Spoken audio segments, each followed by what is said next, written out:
राम कृष्ण हरी. सार्थ श्री गरुड पुराण अध्याय 11. दशगात्र विधी वर्णन. 10 दिवसापर्यंतच्या क्रिया.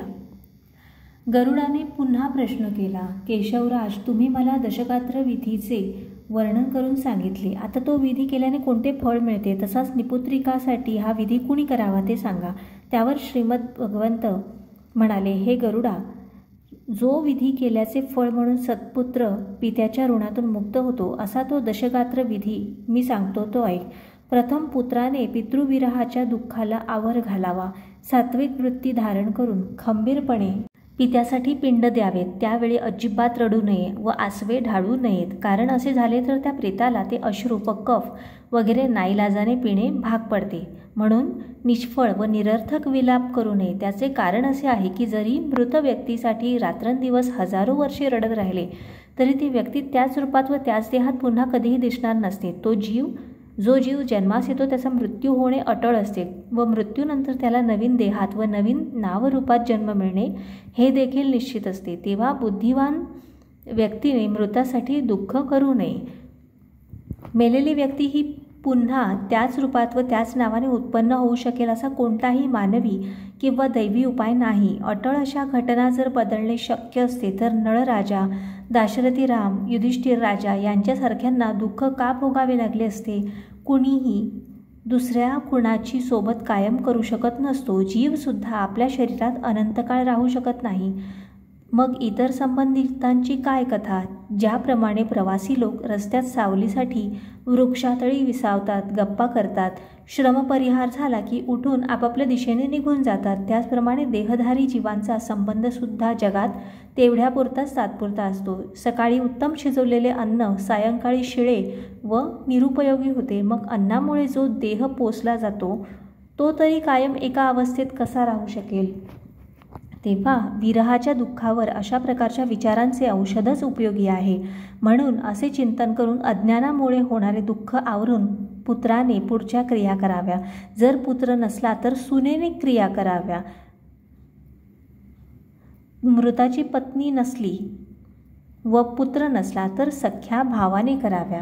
यापैकी कोणीच नसेल तर शिष्य किंवा सपिंड संबंधातील कुणीही करू शकतो. जर मयत पुरुषास संतती नसेल तर पुतण्या किंवा त्याचा मुलगा करू शकतो, पण दशगात्रादी क्रिया अवश्य कराव्या. मनू असे सांगतो की अनेक भावांपैकी एखाद्याला जरी पुत्र असला तरी ते सर्व त्याच्यामुळे पुत्रवान ठरतात. हे असे आहे की ज्याप्रमाणे अनेक सवतींपैकी एक जरी पुत्रवती असली तरी त्या सर्वजणी पुत्रवती गणल्या जातात. त्याप्रमाणे जर सर्व भाऊ निपुत्रिक असले तर मयताचे क्रियाकर्म जिवंत भावाने करावे. भाऊच जर जिवंत नसला तर मग एखाद्या मित्राने पिंडदान करावे, पण पिंडदान विधी जरूर करावा. कुणीही नसेल तर पुरोहिताने ते करावे.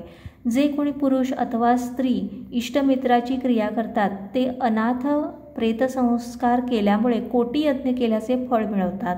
गरुडा, एक महत्त्वाची सूचना अशी आहे की पुत्राने पित्याचा दशगात्रादी विधी केलाच पाहिजे. परंतु जर ज्येष्ठ पुत्र निधन पावला तर कितीही प्रेम असले तरी पित्याने त्याच्या अंत्यक्रिया करू नयेत. जरी अनेक पुत्र असले तरीही विधी एकानेच करावे. दशगात्र सपिंडीकरणासह श्राद्ध वगैरे करून एकूण 16 विधी आहेत. जरी सर्वजण वारसा हक्काने धन व स्थावर मालमत्तेत समान हिस्सेदार असले तरीसुद्धा उत्तर क्रिया एकानेच कराव्या.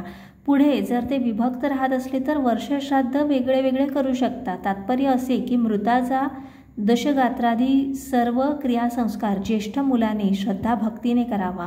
त्या काळात एकच वेळ जेवावे, जमिनीवर निजावे आणि ब्रह्मचर्य पाळावे. पुत्राने आईवडिलांच्या उत्तरक्रिया केल्यामुळे जे फळ मिळते 7 वेळा पृथ्वी प्रदक्षिणा केल्यामुळे मिळणाऱ्या फळाच्या बरोबरीचे असते. 10 दिवसातील विधींपासून तो वार्षिक श्राद्धापर्यंतच्या सर्व क्रिया केल्या तर गया श्राद्ध केल्याचे फळ मिळते. त्याने दिवसाच्या दुसऱ्या प्रहरी विहिरीवर, तळ्यात, बागेत, नदीत अथवा देवालयाजवळ जाऊन मंत्र न म्हणता स्नान करावे. नंतर एखाद्या वृक्षाखाली दक्षिण दिशेला तोंड करून बसावे. समोर छोटासा ओटा करावा. तो ओटा शेणाने सारवावा. त्यावर केळीचे पान ठेवून त्यावर दर्भाचा एक पुतळा बनवावा.